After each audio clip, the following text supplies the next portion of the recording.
Bienvenue à un autre Conseil des J, un Conseil des J assez particulier puisque nous tenterons timidement de revenir sur l'affaire Chafia, mais avec un regard neuf, mais réprobateur. Bref, messieurs, bonsoir. Bonsoir. Paul Meilleur au coin, j'ai envie de commencer avec vous. Oui. Vous êtes assis à ma droite et vous avez, je crois, une position très fermée sur le sujet. Oui, tout à fait, Réal. Je pense qu'on a assez fait de comités puis de parlotte. Là, c'est le temps de faire le ménage dans l'appareil public puis dans tous les autres appareils. Tous les appareils, Paul, les appareils électroménagers n'ont qu'à bien se tenir.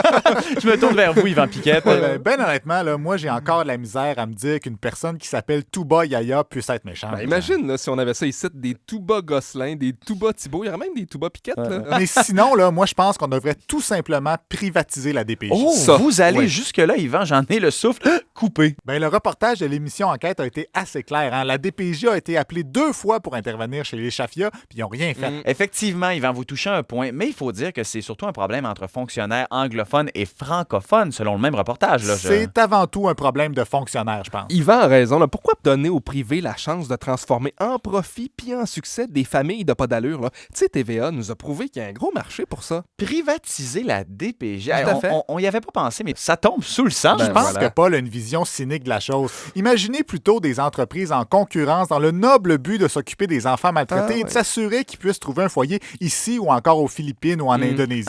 Ça a l'air qu'il y a un gros marché pour ça là-bas. Quand même, messieurs, la DPJ n'est pas seulement qu'un échec. Avez-vous des preuves là, pour prouver ce que vous dites? Là, genre des enfants que la DPJ a réussi à placer dans des familles d'Outremont puis qui font présentement leur cégep à Brébeuf? Là, non. Mais je savais. Moi, je pense qu'il faut arrêter de penser en infirmière puis commencer enfin à penser en homme d'affaires. Combien ça coûte la DPJ? 3 milliards? Aucune idée. Non, disons 3 milliards par année. Ouais. En privatisant ça, là, on sauve 3 milliards par année. C'est aussi simple que ça. Eh bien, messieurs, 3 milliards, c'est des sous qu'on pourrait avoir dans nos poches. Eh bien, merci pour cette réflexion qui donne presque envie d'aller dépenser cet argent-là en Thaïlande.